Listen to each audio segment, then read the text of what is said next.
with the most important consequence of the Russia-Ukraine war isn't who controls the next town, but how the conflict is reshaping the global balance of power. More than 4 years after Russia launched its full-scale invasion of Ukraine, the conflict has evolved into far more than a regional territorial war.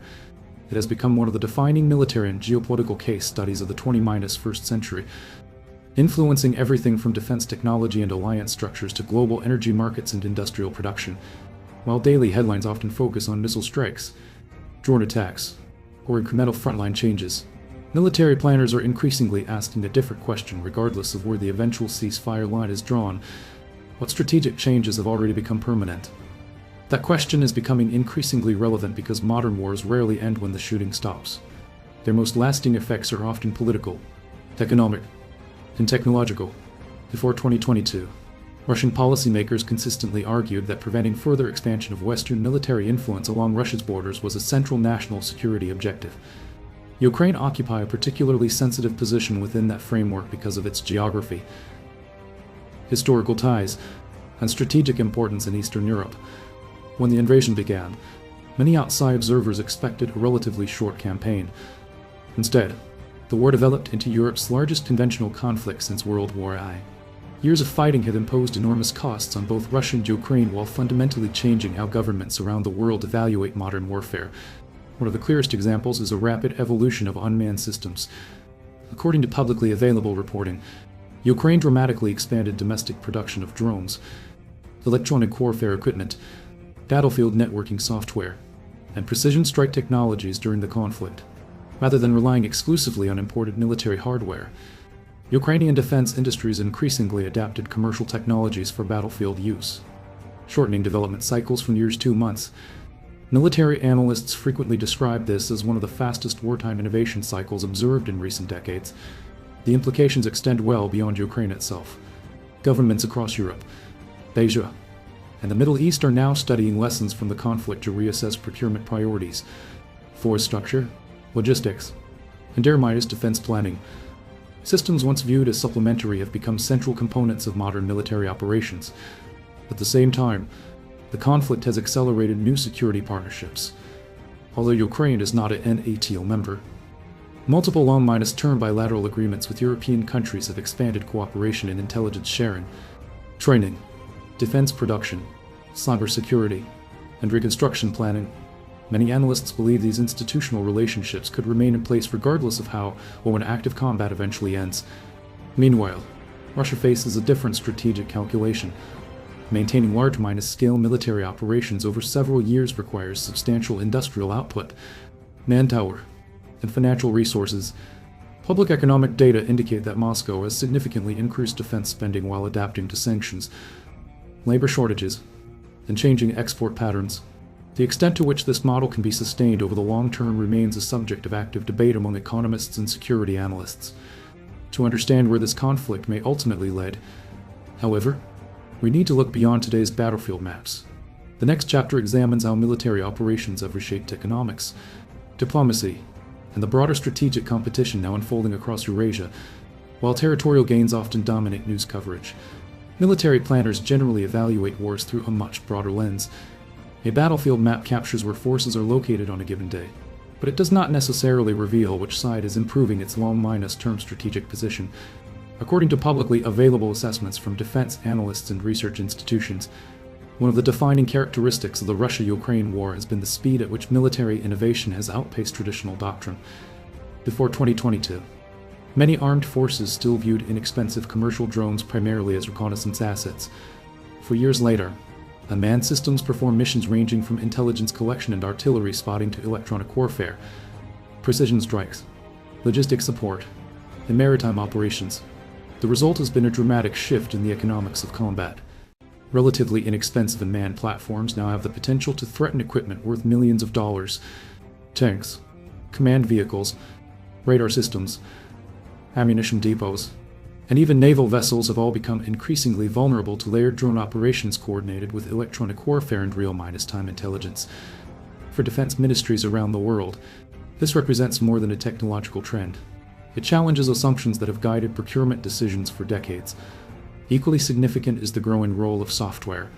Modern combat increasingly depends on how quickly information moves between sensors, commanders, and frontline units. Public reporting suggests that both Russia and Ukraine have invested heavily in integrating satellite imagery, drone reconnaissance, battlefield communications, and digital targeting systems into faster decision-making cycles. Military theorists often describe this as compressing the sensor to shooter timeline, the period between detecting a target and engaging it. Reducing that timeline from minutes to seconds can significantly influence battlefield effectiveness. Another transformation has occurred in defense manufacturing. Ukraine entered the war relying heavily on foreign military assistance. Over time, however, domestic production expanded across multiple sectors, including drones, electronic warfare equipment, software integration, and battlefield robotics. According to open-source reporting, cooperation with European defense companies has also increased, allowing production capacity to diversify beyond Ukraine's borders. For many governments, the conflict has reinforced an important lesson: wartime industrial resilience depends not only on factories but also on international supply chains, engineering talent, and the ability to adapt commercial technology for military use. Russia has pursued a different approach. Publicly available economic data indicate that Moscow significantly increased defense production while expanding military spending. Analysts note that this has enabled continued operations despite sanctions and export restrictions. At the same time, maintaining elevated wartime production over several years requires sustained access to labor, raw materials, financing, and industrial capacity. Economists continue to debate how these competing pressures may affect Russia's long-term growth. Some sectors have demonstrated notable resilience, while others face ongoing structural challenges, including workforce shortages and reduced access to certain advanced technologies. The strategic consequences extend beyond the two countries directly involved. Across Europe, governments have accelerated defense modernization programs. Several NATO members have increased military spending, expanded ammunition production, and reassessed force readiness. Countries that once prioritized smaller expeditionary forces are now reconsidering the requirements for high-intensity conventional warfare. Meanwhile, nations outside Europe are drawing their own conclusions. Defense planners in the Indo-Pacific, the Middle East, and other regions are closely studying operational lessons from Ukraine, particularly regarding drones, electronic warfare, layered air defense, and resilient logistics. In many respects, the conflict has become a global laboratory for modern military adaptation. Understanding these technological and industrial shifts is essential because they help explain why the war is influencing international security far beyond Eastern Europe. In the next section, we'll examine how these broader strategic changes are affecting diplomacy, regional influence, and the geopolitical calculations of major powers well beyond the battlefield. As the conflict has continued, its consequences have extended far beyond military operations. Governments across Eurasia are increasingly adjusting their foreign policies in response to a security environment that looks very different from the one that existed before 2022. One noticeable trend is the diversification of regional partnerships. According to publicly available reporting, several countries that have historically maintained close political, economic, or security ties with Moscow have simultaneously expanded engagement with other international partners. This does not necessarily indicate a complete shift away from Russia. Rather, many regional analysts argue that governments are seeking greater strategic flexibility in an increasingly uncertain geopolitical environment. The South Caucasus illustrates this dynamic particularly well. Over the past several years, Armenia has experienced an active domestic debate regarding its future security arrangements, while relations with Russia remain important. Yerevan has also pursued deeper engagement with European institutions and other international partners. At the same time, Azerbaijan has continued broadening its diplomatic and economic relationships with multiple regional powers, reflecting a wider trend toward diversified foreign policy rather than exclusive alignment with any single actor. A similar pattern can be observed across Central Asia. Kazakhstan, Uzbekistan, and several neighboring states continue maintaining productive relationships with Moscow while also expanding economic cooperation with China. The European Union, Turkey, Gulf countries, and South Asian markets. Analysts generally view this as an effort to reduce dependence on any one strategic partner while preserving room for diplomatic maneuver. This gradual diversification represents one of the less visible but potentially more enduring consequences of the war. At the same time, Europe's own security architecture has undergone a significant transformation. Many European governments have increased defense budgets, expanded industrial cooperation, and strengthened intelligence sharing at a pace rarely seen in previous decades. Publicly announced long-term assistance programs for Ukraine extend beyond immediate military support, including defense manufacturing, cybersecurity, logistics, and officer training. Whether Ukraine ultimately joins an ATO remains an open political question. However, many security experts note that practical military cooperation between Ukraine and Numer has sent each to levels that would have been difficult to imagine before the invasion. These developments also influence global defense markets. Battlefield experience has become increasingly valuable. Countries seeking to modernize their armed forces are paying close attention to operational lessons emerging from Ukraine, particularly in areas such as drone warfare, electronic warfare, counter-drone systems, dispersed logistics, and battlefield command networks. For defense manufacturers, these lessons are shaping future investment decisions. Systems designed around Cold War assumptions are now being reassessed against the realities of highly transparent battlefields, where persistent surveillance makes concealment far more difficult than in previous conflicts. Meanwhile, Russia continues balancing military objectives with broader diplomatic and economic priorities. According to open-source assessments, Moscow has adapted many aspects of its support prolonged military operations while strengthening relationships with partners outside the Western sanctions framework. Trade patterns have shifted. Energy exports have been redirected in several sectors, and new financial mechanisms have been developed to reduce dependence on traditional Western institutions. Whether these adaptations represent a durable long-term model remains the subject of considerable debate among economists and strategic analysts. Ultimately, wars are measured not only by battlefield outcomes but also by how they reshape international systems. Even if active combat eventually subsides, many of the institutional changes already underway, including expanded defense production, new security partnerships, accelerated military innovation, and evolving regional diplomacy, are likely to influence international relations for years to come. That broader strategic picture sets the stage for the final question when historians look back on this conflict decades from now. What will they identify as its most enduring legacy, not only for Russia and Ukraine, but for the international order as a whole? When historians eventually assess the Russia-Ukraine war, they're unlikely to focus solely on individual battles or shifting front lines. Those events will remain important, but the conflict's broader legacy may ultimately be defined by the structural changes accelerated across international security, military technology, and global politics. One of the clearest lessons is that modern warfare has become increasingly interconnected. Success on today's battlefield depends not only on the number of troops or armored vehicles a country can deploy, but also on industrial capacity, intelligence integration, cyber resilience, logistics, commercial technology, and the ability to adapt faster than an opponent. Military power is no longer measured exclusively by the size of an armed force. It is increasingly shaped by the speed at which governments, industries, and research organizations can innovate under pressure. Another lasting consequence is the renewed importance of defense manufacturing. For many years after the Cold War, numerous countries assumed that large-scale conventional wars were becoming less likely.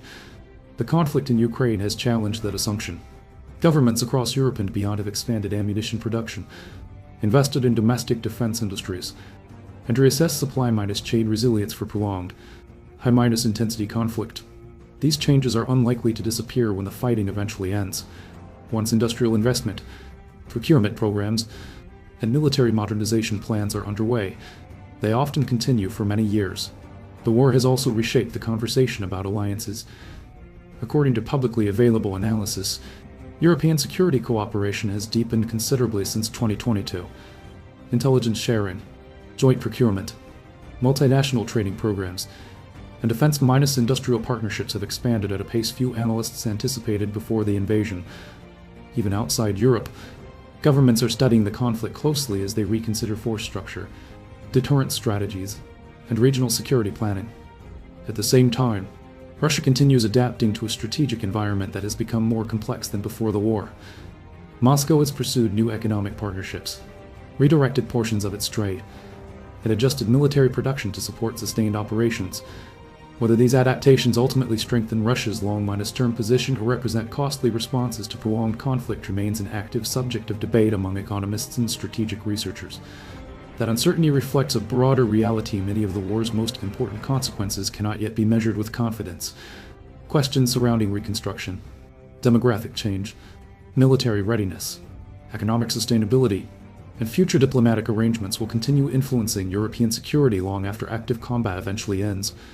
The answers will depend not only on military developments but also on political decisions made in capitals across Europe, North America, and Asia. Perhaps the most significant lesson is that the conflict has accelerated trends that were already emerging before 2022. Artificial intelligence is becoming increasingly integrated into military decision-making. Autonomous and semi-autonomous systems are assuming larger roles across land, sea, and air operations. Electronic warfare has become a central element of modern combat rather than a supporting capability. Commercial technology companies now influence military innovation in ways once reserved primarily for traditional defense contractors. These developments suggest that the Russia-Ukraine war is not simply a conflict over territory. It is also a turning point in how states prepare for future wars. Exactly how the conflict will end remains uncertain. Publicly available reporting indicates that diplomatic efforts continue alongside military operations, but the conditions for a comprehensive settlement remain complex.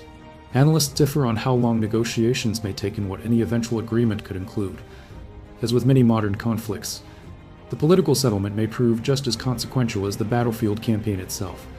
What appears increasingly clear, however, is that the international system emerging after this war will not look identical to the one that existed before it. Military planning, defense investment, alliance management, industrial strategy, and technological competition have all evolved under the pressures of prolonged conflict. Whether future historians ultimately describe the war as a strategic success or failure for any individual participant will remain open to interpretation. What is far less disputed is that the conflict has already reshaped how governments around the world think about security, deterrence, and the nature of modern warfare, and that may prove to be its most enduring legacy.